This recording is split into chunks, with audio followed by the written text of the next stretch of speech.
مزید اچھی ویڈیو دیکھنے کے لیے سبسکرائب کیجئے IDTV چینل کو اور سب سے پہلے ویڈیو دیکھنے کے لیے بیل آئیکن پر کلک ضرور کیجئے۔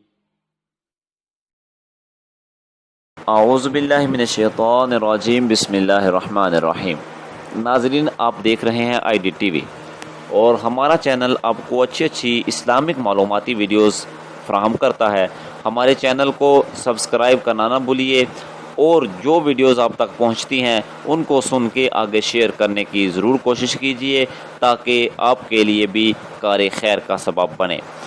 تو میرا آج کا موضوع ہے موئے مبارک، یعنی نبی پاک صاحب الاوراق صلی اللہ تعالی علیہ وسلم کے بال مبارک اور حضرت خالد بن ولید۔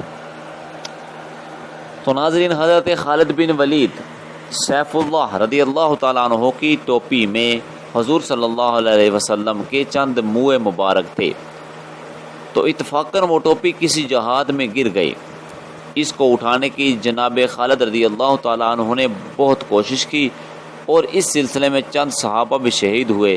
بعد میں لوگوں نے جب ان سے شکایت کی اور اس ٹوپی کے بارے میں معلوم کیا تو حضرت خالد بن ولید رضی اللہ تعالیٰ عنہ نے فرمایا کہ اس کی بذات کوئی اہمیت نہیں تھی، لیکن اس میں نعمت بے بہا سرور عالم صلی اللہ تعالی علیہ وسلم کے بال مبارک تھے، اور اس کے حصول کی غرض و غایت میں دو امور پنہاں تھے۔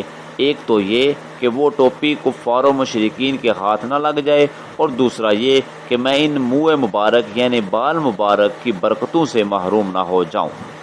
تو ناظرین، یہ تھا صحابہ کرام کا عشق جو وہ نبی پاک صاحب الاوراق صلی اللہ علیہ وسلم سے کرتے تھے، یعنی نبی پاک صلی اللہ علیہ وسلم کی ایک ایک چیز پر وہ اتنی محبت اور عقیدت رکھتے تھے۔ تو اللہ رب العزت جل جلالہ ہمیں نبی پاک صاحب الاوراق صلی اللہ علیہ وسلم کی سچی پکی عقیدت عطا فرمائے۔ وآخر دعوانا الحمدللہ رب العالمین۔